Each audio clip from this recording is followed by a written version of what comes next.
Welcome to The Tipping Point. Listen into this bite-sized learning series as part of the Vacation Rental Success podcast, or watch the video version on the Vacation Rental Formula Business School's YouTube channel. This episode is brought to you by the kind sponsorship of Price Labs, who will help increase your revenue and occupancy with their dynamic pricing and revenue management tools. Price Labs have just launched their 2023 breakthrough release of the next generation of revenue management.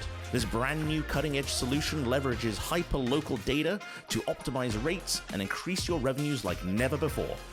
Visit the link in the description of this episode for more information. Get ready to fire up your business. Here's your host, Ed the Bear. Welcome to another episode of The Tipping Point, and today I'm talking about welcoming your international guests. While many of us are really well travelled, there's still a lot of people who have never set foot outside of their own country. And if they have, and they may have gone to a resort or a hotel, they've probably never rented a car, they've never travelled the roads, and they've had no need to abide by the rules of another country. But when they do, if they transgress in any way, the police are unlikely to give them a free pass just because they don't live there. Or maybe in some places they will, but hey, you know your locations better than I do. So you don't want your guests to get caught out by some of the regulations and customs that may seem common sense to you, but in fact are completely alien to people who've never visited your shores before. So in this episode, I'm going to suggest some things you may want to let your international guests know before they arrive. So since we've been talking about driving, let's talk about that. British and European drivers are very used to roundabouts. You probably call them traffic circles. So your visiting drivers are going to be really comfortable using them if you have them in your location. And most other road signs are going to be familiar as well. So you'd think, well, what's so different? Well, there's a couple of things that they may never have come across. And it's the things that you do in your own country that aren't readily signposted that could land your guests in trouble, or at the very least make them annoying to other drivers. The first one is, if you're in North America, you can turn right on a red light in certain cases. In fact, many instances you can turn right on red.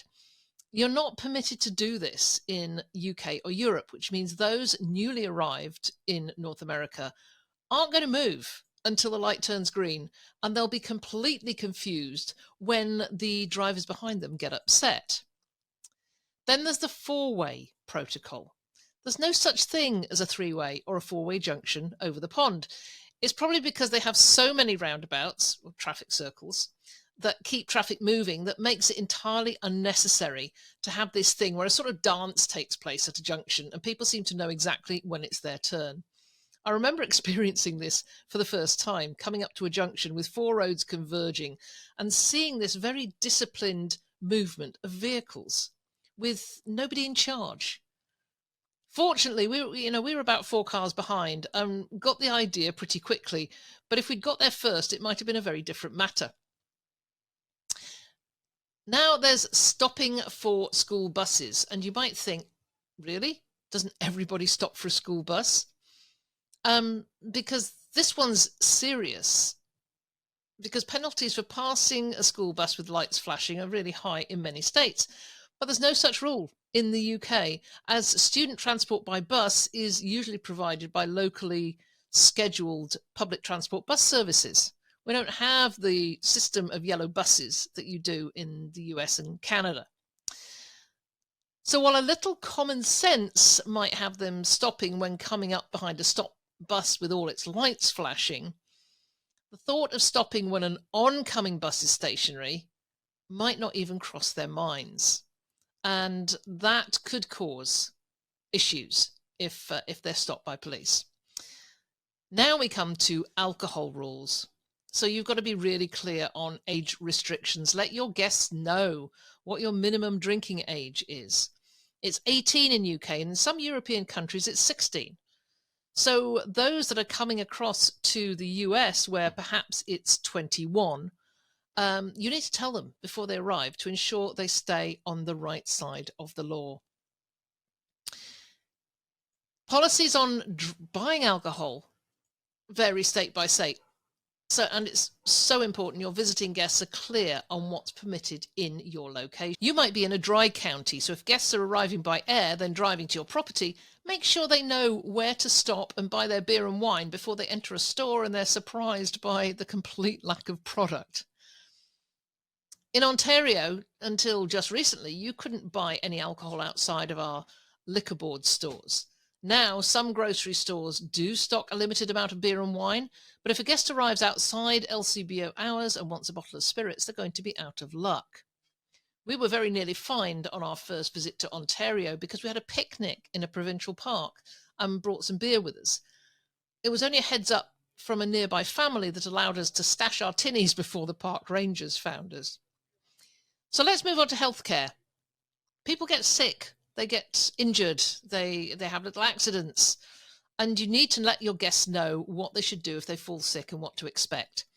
In countries where there's universal health coverage, people are so used to arriving at a walk-in clinic or emergency room and not being asked for any medical insurance details or ways to pay.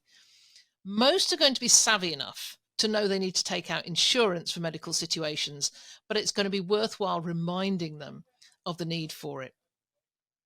And if you've ever watched Border Security, you'll know there's a bunch of things people bring in that are not permitted or they need to be validated. This goes for medication.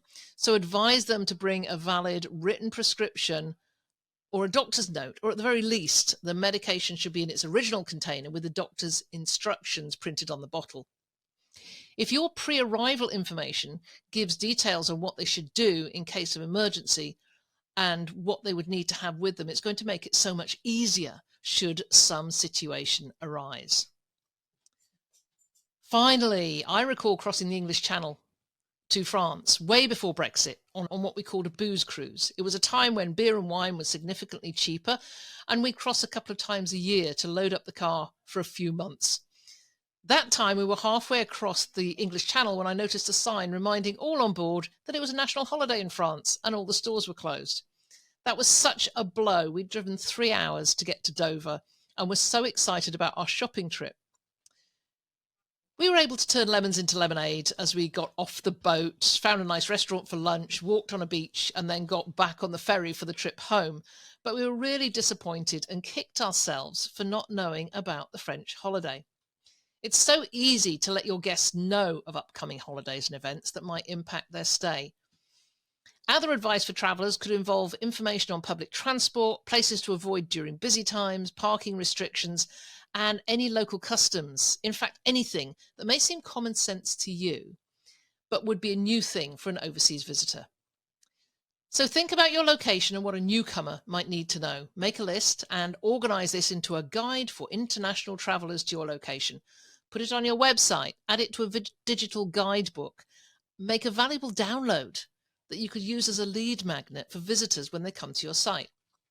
So I've created a sample guide you can use as a template, and you can download that from the link in the description on YouTube or from the show notes if you're listening to this by audio. So that's it. Many thanks for listening to this episode of The Tipping Point. Please subscribe to our YouTube channel if that's where you're watching, and leave a comment if you have any questions. That's all for this week. I'll be with you again very soon. We hope you enjoyed this episode of The Tipping Point.